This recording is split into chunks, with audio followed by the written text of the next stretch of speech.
ولي رادهم درا ولي كرم الجنبا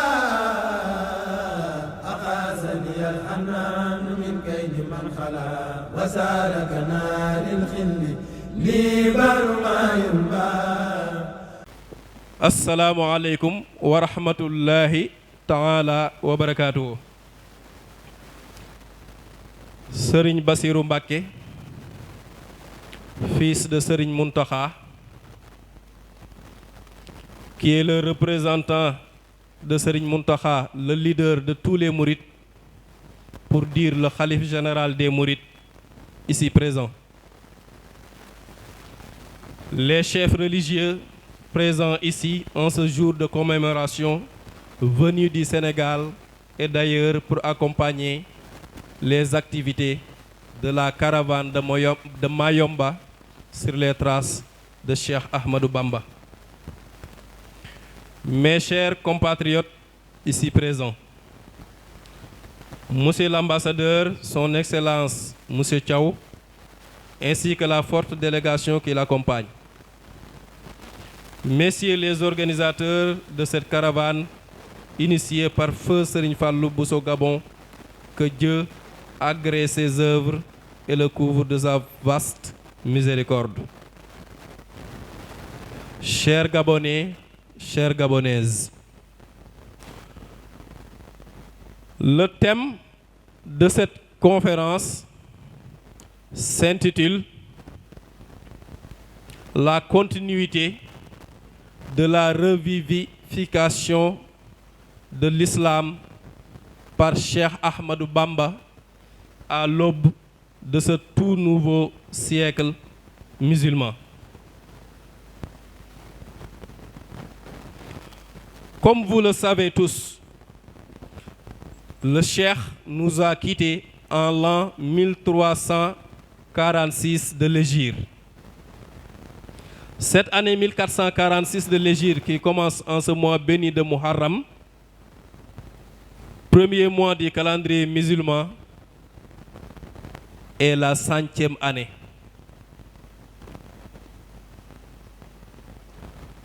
Car le Cheikh faisait référence toujours au calendrier musulman. Le prophète Muhammad sallallahu alayhi wa ala khayri khadimihi wa sallam avait dit dans un hadith authentique qu'à chaque début de siècle, Dieu enverra un revivificateur de l'islam. Cela passera naturellement par la réhabilitation des enseignements du Coran et de la sunna du prophète, par l'incitation des gens à l'adoration de Dieu, par la bonne pratique et le bon comportement vis-à-vis de ses pairs. C'est ainsi que le Cheikh avait proclamé à Mbacké Kadior un vendredi 27e jour du mois de Ramadan que le prophète lui est parvenu en état de veille, lui demandant de changer la méthode classique d'enseignement par une autre plus pédagogique et plus adaptée, alliée à une éducation spirituelle tarbiya, en privilégiant la pratique en lieu et place d'un enseignement théorique et en réincarnant l'islam dans son originalité. À son époque, le Sénégal, comme la quasi-totalité des pays de la sous-région, était confronté à une crise multiforme, à la fois politique, économique, culturelle, sociale et religieuse. Il avait donc pour mission de remédier à tout cela par la mise en place d'un nouveau projet de société qui a été illustré dans son Khassida, son livre intitulé Matlabul Fawzayni, qui signifie la quête des deux bonheurs. Un Khassida dans lequel il expose son projet formulé sous forme de prière. Donc un projet de société basé sur la foi et la confiance totale en Dieu qui ont toujours été ses armes en face de l'ennemi. Dans un autre lieu, le cheikh avait déclaré à Mbacké Kadior: Amarani Rabbi bi an usarriha bi annani malazun wa mafdaun faman arada al khayra fi kiltayi daarayni falyaluz bi. Mon Seigneur m'a ordonné de déclarer et de proclamer haut et fort que je suis un refuge. Quiconque veut le bien dans les deux mondes doit chercher refuge auprès de moi. Aussi est-il bon de connaître le contexte de l'avènement du cheikh pour mieux appréhender la teneur de sa mission. En fait, le cheikh maîtrisait les sciences religieuses, humaines et sociales, même les plus pointues de son époque, avec une pratique et une bonne conduite remarquable dans son vécu quotidien, mais aussi une lumière divine qui jaillissait, ce qui avait suscité de la sympathie, mais aussi de la jalousie.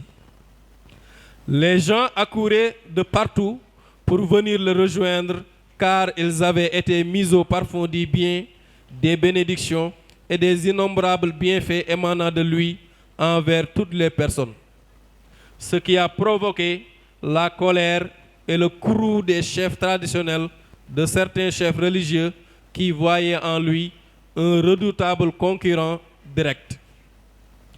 Les colons et les missionnaires voyaient en lui quelqu'un qui pourra bel et bien contrecarrer leur projet. Parmi les problèmes qui sévissaient dans la société et auxquels il fallait apporter une solution, on peut citer en premier lieu l'hypocrisie sociale, c'est-à-dire l'hypocrisie de certains hommes religieux qui occultaient la réalité de l'enseignement de l'islam pour plaire aux princes de leur époque, se taire devant l'injustice et la compromission envers les exactions contre les pratiques religieuses. Deuxième phénomène, la complicité des religieux avec les tenants des pouvoirs temporels, les rois et le colonisateur. Troisième phénomène, la propagation de l'adultère et le phénomène des femmes montrant ce qu'elles devaient couvrir de leur corps devant les hommes selon les enseignements de la vraie religion musulmane. Un autre phénomène, la perte de repères chez la majorité des populations.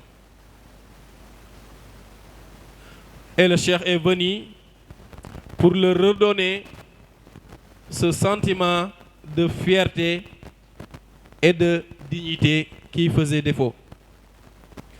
Donc, Cheikh Ahmadou Bamba commença à déranger et à gêner le système en place, ce qui lui a valu des démêlés avec l'administration coloniale qui a, en fin de compte, décidé son exil forcé au Gabon. Le cheikh nous décrit dans son khassida intitulé Asiru, Asiru ma'al abrari, ina asiru, wa dhanna al-ida anni hunaka asiru. Lorsque je marche avec les saints. Mais les colons, les blancs, mes ennemis de l'époque, pensaient que j'étais leur prisonnier. Donc lui, il jouissait d'une liberté totale intérieure. Il disait dans ce khassida, Qusuri qalat wal ahlu anni tafarraqat limadhi alladhi anhu almadihu qasiru. Mes demeures ont été délaissées, ma famille dispersée. Tout cela à cause de mon engagement pour œuvrer au profit du prophète Mohammed sallallahu alayhi wa ala khayri khadimihi wa sallam, œuvrer pour revivifier l'islam dans son originalité, œuvrer pour le bonheur et le salut des communautés dans les deux mondes. Donc Cheikh Ahmadou Bamba, comme tout être humain, souffrait. Il était peiné par les torts qui lui ont été causés à travers son exil forcé vers les terres lointaines, pour ne pas dire hostiles du Gabon, pendant plus de 7 ans. Il a par la suite été exilé en Mauritanie pendant 3 ans, espérant que le complexe d'infériorité ait raison sur l'engagement des fidèles envers lui. Plus tard, faute d'avoir atteint leur objectif, il sera amené à Thiène Djolof, un territoire désenclavé à l'époque, pendant 5 ans, et enfin à Diourbel, Ndiarème, une ville au cœur du Bawol où il était placé en résidence surveillée pendant 15 bonnes années. L'objectif de l'y amener n'était rien d'autre que de faire perdre à ses disciples les valeurs qui leur ont été déjà inculquées. Les colons pensaient que l'environnement de Diourbel n'était point propice pour mener à bien son projet civilisateur et libérateur. Ce fut en septembre 1895, le 2 octobre, qu'un simulacre de procès a été organisé par l'administration coloniale de l'époque, dont le seul but était d'accabler le cheikh et de l'exiler au Gabon, le début de tous les sévices, de tous les maux et de toutes les manigances. Tout cet acharnement avait pour but de mettre un frein au projet de société et d'éducation spirituelle initié par Cheikh Ahmadou Bamba. À côté de la réticence du colonisateur, il y avait aussi la jalousie des autres chefs religieux de l'époque qui voyaient leurs disciples rallier la cause du Cheikh. Cheikh Ahmadou Bamba, à l'instar de son bien-aimé Mohammed sallallahu alayhi wa ala khayri khadim wa sallam, a lui aussi été exilé. Dieu nous raconte dans le Coran: wa idh yamkuru bika alladhina kafaru liyuthbituka aw yaqtuluka aw yukhrijuka wa yamkuruna wa yamkurullahu wallahu khayrul makirin. Et quand ceux qui ont mécrit, comploté contre vous pour vous vaincre afin que vous ne quittiez pas la Mecque, vous tuez ou vous exilez, ils complotaient et Allah complotait, et Allah est le meilleur des planificateurs. Souratul Anfal, verset 30. Mais si l'on voit le grand Magal de Touba, jour de fête, de communion, de grand rassemblement, jour de rendre grâce à Dieu, jour de reconnaissance envers son Seigneur, jour de mise en exergue de l'échec du colonisateur devant la réussite éclatante de Cheikh Ahmadou Bamba, si on voit le Magal et le monde qui afflue des 4 continents pour venir à cette action de grâce envers le Seigneur, on voit bien que le résultat de son œuvre, les fruits de son exil au Gabon sont immenses et illimités. À son retour d'exil, dans ses dernières années à Ndiarème, Cheikh Ahmadou Bamba a demandé à tous ses disciples de rendre grâce à Dieu pour les innombrables bienfaits qu'il lui a octroyés et sa victoire éclatante sur ses ennemis, ainsi que la réussite de sa mission. Dans l'un de ses écrits, le cheikh parlait à son Seigneur en ces termes: Waj'al masiri yasa jawfal fara lil wara mithlal ma'arini. Ô Seigneur, fais de mon exil vers le Gabon, fais de mon séjour au Gabon un exaucement des vœux, une référence pour l'humanité dans tous les domaines de la vie.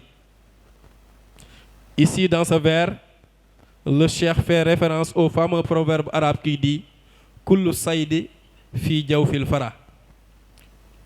Textuellement, toute la chasse est dans le ventre de l'âne sauvage. Est un vieux proverbe arabe.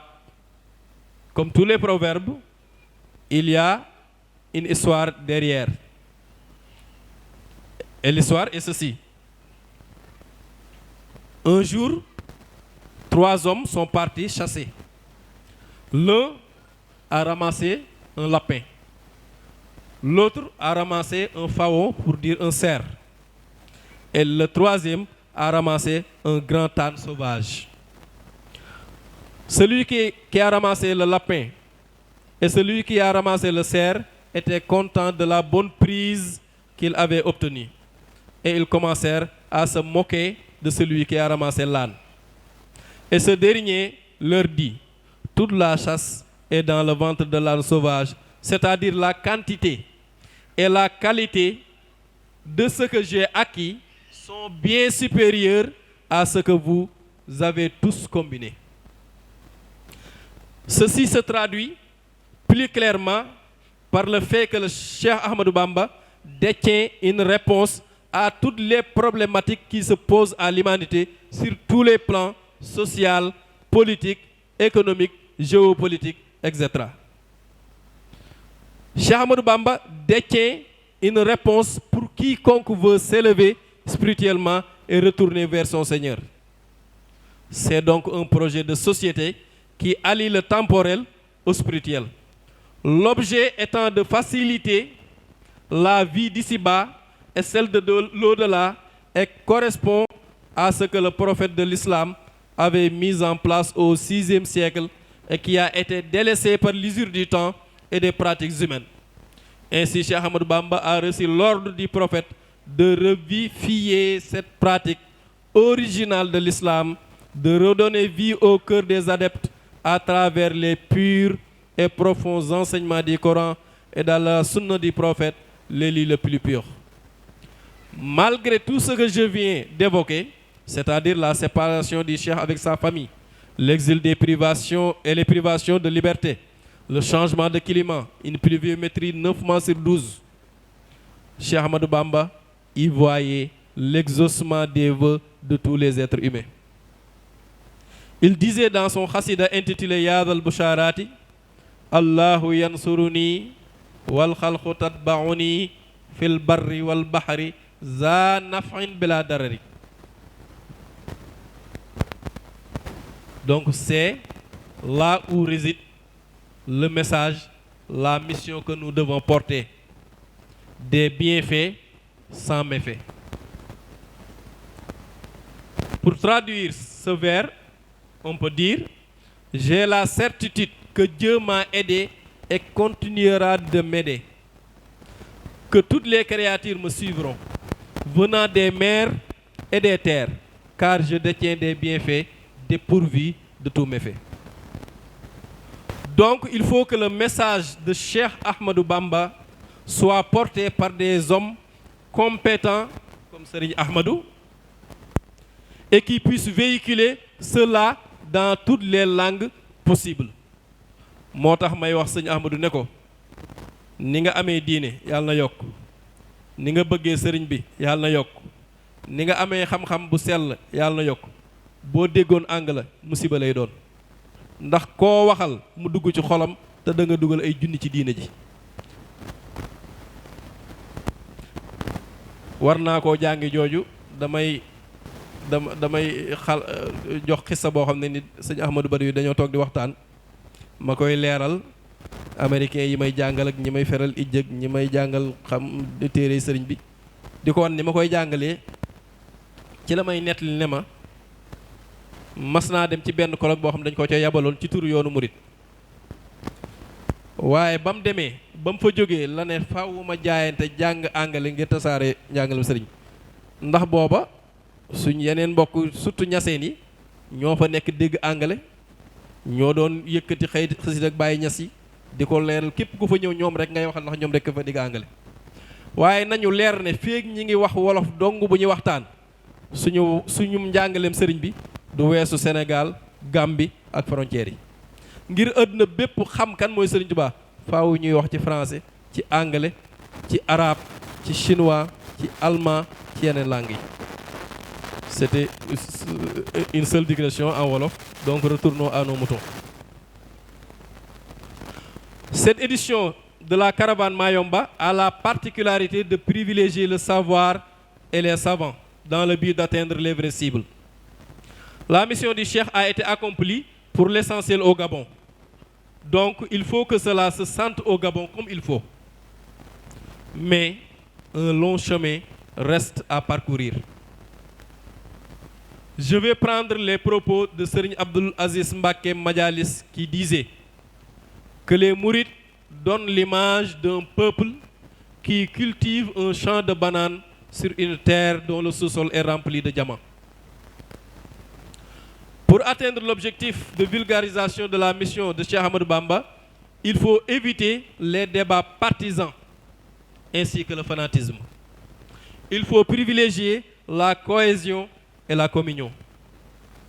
À ce titre, Cheikh Ahmadou Bamba, à travers les lettres qu'il envoyait aux disciples lors de son séjour au Gabon, leur indiquait souvent qu'il avait le droit d'utiliser les wird, les ahzab, c'est-à-dire les litanies provenant des autres tariqas, et qu'il devait avoir du respect à l'égard de tous les chefs religieux de tous bords.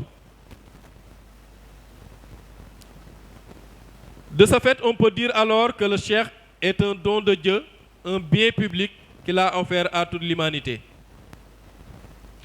En guise de rappel, les moyens utilisés par le cheikh pour son œuvre de rénovation, notamment l'acquisition du savoir utile, incluant en premier lieu les sciences religieuses, à savoir le tawhid, la science de l'unicité de Dieu, le fiqh, la science de la loi islamique, et le tasawwuf, la science pour purifier le cœur, pour en venir aux sciences utiles du monde actuel.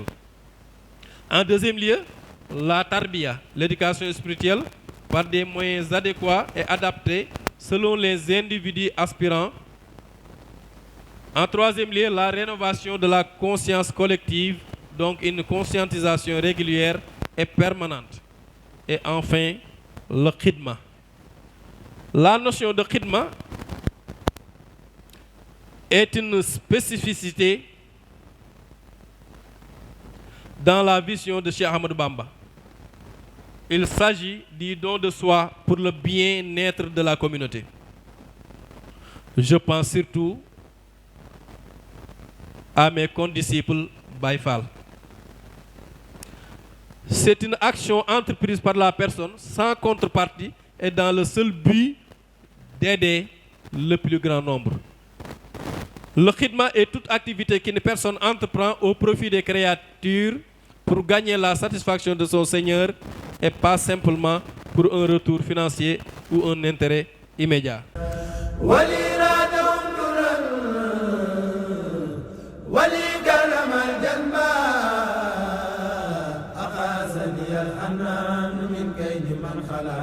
وسالك نار الخل لي بر ما ينبع